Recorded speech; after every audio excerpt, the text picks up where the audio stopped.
یقولون ان اوتیتم، وہ کہتے ہیں کہ ھذا، اگر تمہیں یہ دیا جائے، رسول اللہ علیہ السلام کے پاس تم جاؤ گے، اگر تمہیں یہ دیا جائے جو ہم فیصلہ کرتے ہیں ویسے ہی حضور فیصلہ سنائیں تو فاخذوہ، وہی حامی بھر دینا کہ ہم اسے قبول کرتے ہیں، ہم جا کے لے کے آتے ہیں، ان کو یہیں سے فیصلہ ہوگا، وہی فیصلہ دیں حضور جو ہم چاہتے ہیں، جو ہمارا قانون ہے کہ زنا کرے بندہ تو اس کا منہ کالا کر کے گدے پہ بٹھا کے 2 چکر لگا دیے جائیں، بس اگر یہ فیصلہ کر دیں تم وہیں پہ حامی بھر دینا کہ ہمیں قبول ہے، فخذوہ، یہ لے لینا، وَإِن لَّمْ تُؤْتَوْهُ فَاحْذَرُوا، اگر اس کے علاوہ کوئی اور فیصلہ سنائے تو فَاحْذَرُوا، تم پھر بچ جانا، تو نے کہنا نہیں یہ ہمیں قبول نہیں ہے، نعوذ باللہ من ذالک۔ اب یہاں پر میں ایک مسئلہ اور عرض کر دوں، خلاق کائنات نے قرآن کریم میں ارشاد فرمایا، یہاں پر بھی وہی 2 لفظ آ رہے ہیں جو قرآن کریم میں ایک اور مقام پر ہیں، وَمَا آتَاكُمُ الرَّسُولُ فَخُذُوهُ وَمَا نَهَاكُمْ عَنْهُ فَانْتَهُوا، جو کچھ تمہیں رسول دیں وہ لے لو، جس چیز سے تمہیں منع کریں اسے رک جاؤ۔ اور اس آیت کریمہ میں کیا کہہ رہے ہیں یہودی؟ وہ کہہ رہے ہیں کہ اگر تو یہ فیصلہ دیں تم لے لینا، اگر اس کے علاوہ دیں تم بچ جانا، تم نے نہیں لینا۔ سمجھ آیا نا مسئلہ؟ الفاظ وہی ہیں، ادھر رب فرما رہا ہے کہ جو میرے حبیب دے وہ لے لو، یہودی کہہ رہا ہے جو مرضی کا ہو لے لو، رب فرماتے چاہے مرضی ہو یا نہ ہو جو بھی میرے حبیب دے لے لو، مرضی ہو یا نہ ہو جو جس چیز سے میرا حبیب منع کرے رک جاؤ تم اس سے۔ لیکن یہودی طبیعت کیا ہے؟ یہودی طبیعت یہ ہے جو مرضی کا ہو وہ لے لو، جو مرضی کے موافق نہیں ہے، مرضی کے مخالف ہے، اسے چھوڑ دو۔ اب یہ آیا کریمہ جو ہے نا وَمَا آتَاكُمُ الرَّسُولُ فَخُذُوهُ، یہ ذہن میں رہے کہ کریم آقا صلی اللہ علیہ وآلہ وسلم دنیا میں جو تشریف لائے ہیں، آقا علیہ السلام کے آنے کا مقصد کیا ہے؟ رب تعالیٰ کے احکامات دینا، یہی مقصد ہے حضور کے آنے کا، کہ رب تبارک و تعالیٰ کے احکامات اس کے بندوں تک پہنچا دیں، رب تعالیٰ کا دین اس کے بندوں تک پہنچا دیں، ٹھیک ہے جی۔ اب ما آتاکم الرسول فخذوہ وما نہاکم عنہ فانتہوا، اس آیا کریمہ کے اندر سب سے پہلے حکم جو آیا کریمہ کا معنی جو واضح ہو رہا ہے وہ یہی ہو رہا ہے کہ میرا حبیب جو تمہیں حکم شرع دے وہ لے لو، میرا حبیب تمہیں قرآن دے وہ لے لو، میرا حبیب تمہیں حدیث دے وہ لے لو، میرا حبیب تمہیں سنت دے وہ لے لو، وما نہاکم عنہ فانتہوا، جن کاموں سے منع کرے ان سے باز آ جاؤ، چوری سے منع کیا باز آ جاؤ، رشوت سے منع کیا باز آ جاؤ، سود خوری سے منع کیا باز آ جاؤ، بے حیائی سے منع کیا باز آ جاؤ، اپریل فول سارے جتنے بھی نحوستیں ہیں، جتنے بھی سارے کے سارے عذاب بے دینوں کی طرف سے ہم پر مسلط ہوئے ہیں، رب آقا علیہ السلام نے سب سے منع کیا ہے، رب نے فرمایا ان سے رک جاؤ، تم میرا حبیب منع کر رہا ہے تم۔ اب غور طلب بات جو ہے نا وہ یہ ہے، وما آتاکم الرسول فخذوہ وما نہاکم عنہ فانتہوا، یہ آیت مبارکہ ہم نے پڑھی ہی تب ہے جب ہم نے یہ لوگوں کو بتایا ہے کہ حبیب کریم علیہ السلام ہر شے دے سکتے ہیں۔ کیا مطلب؟ مادی چیزیں، آقا علیہ السلام سے کوٹھی مانگیں، بنگلہ مانگیں، بچے مانگیں، ہر شے مانگیں، حضور دیتے ہیں۔ ہم نے یہ نہیں بتایا لوگوں کو کہ حضور شریعت دینے آئے ہیں وہ بھی لینا ہے تم نے حضور سے، ہم نے یہ نہیں بتایا کسی کو، اور یہی وجہ بنی ہے۔ اور آج ہمارے لوگ جو ہے نا، اگر ہم یہ آیت مبارکہ پڑھ کے سنائیں لوگوں کو وما آتاکم الرسول فخذوہ وما نہاکم، اور رب نے تمہیں، رب تبارک و تعالیٰ کے حبیب نے تمہیں قرآن دیا، تم قرآن کو چھوڑ کے کہاں چلے گئے؟ کریم آقا علیہ السلام نے تمہیں تہذیب تسنن عطا کی ہے، تم نے حبیب کی دی ہوئی تہذیب کو چھوڑ کر کس کی تہذیب کو اپنا لیا ہے؟ تمہیں حبیب کریم علیہ السلام نے نظام خلافت دیا ہے اور تم نے نظام جمہوریت کو اپنا لیا ہے۔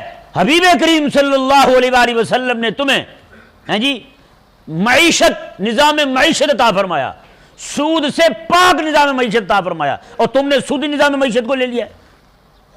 اب جس چیز کا حضور حکم دے رہے ہیں وہ ہم چھوڑے جا رہے ہیں، جس چیز سے حضور منع فرما رہے ہیں اسے ہم قبول کیے جا رہے ہیں۔ اور ہم نے یہ آیت مبارکہ پڑھی تب ہے کہ دیکھو جی اللہ تعالیٰ نے جو حبیب دے، مطلب ہے حبیب دے سکتے ہیں، لہٰذا آقا علیہ السلام سے کوٹھی مانگنا بھی جائز ہے، بنگلہ مانگنا بھی جائز ہے، بچے مانگنا بھی، وہ یہ باتیں بات کی ہیں، یہ مادیات کے ساتھ ان کا تعلق ہے۔ آقا علیہ السلام جو عطا فرمانے والے ہیں وہ رب تبارک و تعالیٰ کی شریعت، رب تبارک و تعالیٰ کے احکامات کو عطا فرمانے والے ہیں۔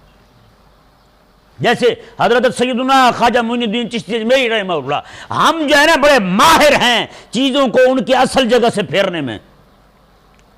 حضرت خواجہ معین الدین چشتی اجمیری رحمہ اللہ یہاں آئے نا، جب داتا صاحب رحمہ اللہ کے مزار پر صوفیہ فرماتے ہیں، علماء فرماتے ہیں، یہ جب حضرت مدینہ منورہ سے چلے بغداد آئے، بغداد سے حضرت سیدنا شیخ الامام عبد القادر الجیلانی رضی اللہ تعالیٰ عنہ کی بارگاہ سے آنے لگے نا، تو حضرت غوث پاک نے فرمایا تھا، میں جاتے ہوئے نا ہند کا شیر بیٹھا ہے، ہند کا شیر بیٹھا ہے سرحد پر، اسے بھی سلام کرتے جانا۔ وہ ہند کا شیر داتا علی اجمیری رحمہ اللہ تھے، میں کہ ان کو ملتے ہوئے جانا۔ یہاں آئے 40 دن پورے بیٹھ کے قرآن پڑھا۔ حضرت خواجہ معین الدین چشتی اجمیری رضی اللہ تعالیٰ عنہ نے حضرت داتا صاحب رحمہ اللہ کے قدموں میں 40 دن پڑھا۔ جو بھی بندہ آتا ہے مل جاتا ہے، چلا جاتا ہے، جو بھی آتا ہے مانگتا ہے چلا جاتا ہے، لے جاتا ہے۔ آپ عرض گزار ہوئے رونے لگے، حضور 40 دن ہو گئے میں قرآن پڑھ رہا ہوں، مجھے تو کچھ نہیں مل رہا ہے۔ صوفیہ فرماتے داتا صاحب رحمہ اللہ اپنے مزار سے باہر آ گئے، سینے سے لگایا اور فرمایا کہ بیٹا سنو، تو قرآن اتنا سونا پڑھ رہا تھا، رسول اللہ علیہ السلام کا نواسہ قرآن پڑھے اور رسول اللہ کے نواسے کو اچھا نہ لگے۔ میں کہ باقی تو ویسے ویلے نکمے لوگ تھے، اس لیے ان کو جلدی فارغ کر دیا گیا، رب تعالیٰ کی بارگاہ میں دعا کر کے انہیں دلوا دیا گیا، میں تو قرآن اتنا سونا پڑھ رہا تھا اس لیے تمہیں روکے رکھا، اگر تمہیں بھی پہلی دن ہی مل جاتا تو بھی یہاں کہاں بیٹھتا۔ 40 دن قرآن پڑھا حضرت خواجہ معین الدین چشتی اجمیری رحمہ اللہ نے۔ اب آپ جاتے ہوئے آپ نے یہ کہا تھا، گنج بخش فیض عالم مظہر نور خدا۔ میں یہ گنج بخش فیض عالم، آپ گنج بخش ہیں، خزانے بانٹنے والے ہیں جی۔ اب بتائیں نا، جس کو خزانہ ملا ہے خواجہ معین الدین چشتی اجمیری رحمہ اللہ کو یہاں سے جاتے ہوئے، وہ کون سا خزانہ تھا؟ وہ رب کی معرفت تھی یا بھینسیں اور کٹے بچے تھے؟ رب کی معرفت تھی نا۔ یہاں سے بنگلے لے کر گئے تھے حضرت خواجہ معین الدین چشتی اجمیری رحمہ اللہ۔ آج پوری قوم جو ہے نا وہ جا کر کے کوئی ایک بندہ نہیں کہتا داتا صاحب رحمہ اللہ کے مزار پہ، یا اللہ اس علی اجمیری رحمہ اللہ کی برکت سے مجھے بھی اپنی معرفت عطا فرما دے، مجھے بھی دین کی غیرت عطا فرما دے، مجھے بھی دین کا فہم عطا فرما دے۔ وہ حضرت خواجہ معین الدین چشتی اجمیری رحمہ اللہ جو ہیں، آپ یہاں بیٹھے اس لیے تھے کہ مولا تیرے نبی کے دین کا پیغام عام کرنے جا رہا ہوں، مجھے علی اجمیری رحمہ اللہ کی برکت سے میرے اندر بھی ایک ہمت بھر دے، استقامت بھر دے، تاکہ کوئی بندہ مجھے تکلیف بھی دے تو میں تیرے نبی کے دین کے کام سے ہٹ نہ جاؤں، تیرے نبی کا دین کا کام کرتا رہوں میں ہر صورت میں، ہیں جی۔ وہ تو استقامت مانگنے آئے تھے، رب تعالیٰ کی معرفت مانگنے آئے تھے۔ اور جسے خزانہ کہا ہے نا، گنج بخش کہا ہے داتا علی اجمیری رحمہ اللہ کو، وہ اسی معنی میں ہے۔ لیکن ہم نے چونکہ عوام ہے ہماری، مولوی بھی اسی طرف لگ گئے۔ ہماری قوم کا دین جو ہے نا وہ مولویوں کی طرف سے عوام کو نہیں آتا، عوام کی طرف سے مولویوں کو جاتا ہے۔ عوام کہتے ہیں میں نے وہاں پہ کٹا مانگا مل گیا، مولوی کہتا ہے واہ واہ واہ، مولوی نے بھی وہی کرامت سنا دی۔ یہ نہیں کہا یار معین الدین چشتی اجمیری رحمہ اللہ جیسا بندہ آیا، اسے داتا علی اجمیری رحمہ اللہ کے قدموں میں بیٹھنے کی برکت سے میرے خالق اور مالک نے اپنی معرفت عطا فرما دی۔ جو اولین شے ہے نا اسے تو ہم مانتے نہیں نا، اس کی طرف ہماری توجہ ہی نہیں ہے۔ اور گنج بخش جو ہے نا وہ رب تبارک و تعالیٰ کی معرفت کے خزانے بانٹنے والے ہیں۔ ہاں، وہ خود بھی گنج بخش ہے، وہ خود بھی گنج، یہ ذہن میں رہے، ہمارے ہاں گنج ٹینٹ کو کہتے ہیں، حالانکہ اس گنج کا معنی ٹینٹ یہ بعد کی بات ہے، کہیں سمجھ آیا؟ گنج کا معنی ٹینٹ یہ بعد کا معنی ہے، لیکن گنج کا حقیقی معنی جو ہے نا وہ ہے خزانہ، گنج بخش، خزانہ بخشنے والا گنج۔ اور گنجا جو ہے جسے ہمارے ہاں جو معنی لیا جاتا ہے وہ ٹینڈ والے کو کہتے ہیں۔ کسے کہتے ہیں؟ جس کی ٹینڈ ہو، بال اسے مڑوا رکھے ہوں، اسے کہتے ہیں گنجا۔ حالانکہ گنجا جو ہے اسے کہتے ہیں جو گنج رکھنے والا ہو، جس کے پاس خزانہ ہو اسے گنجا کہتے ہیں۔ کہ نہیں سمجھ آئے؟ اب حقیقت میں ہماری عوام نواز شریف کو گنجا اس لیے کہتے ہیں اس کے سر پہ بال نہیں، لیکن حقیقت کے اندر اگر آپ دیکھا جائے تو زرداری بھی سب سے بڑا گنجا ہے یہاں کا، کہ نہیں؟ سب سے بڑا گنجا زرداری ہے، اس کے بعد یہ سارے کے سارے پھر گنجے ہیں، جن کے پاس بھی مال و دولت ہے وہ سارے گنجے ہیں۔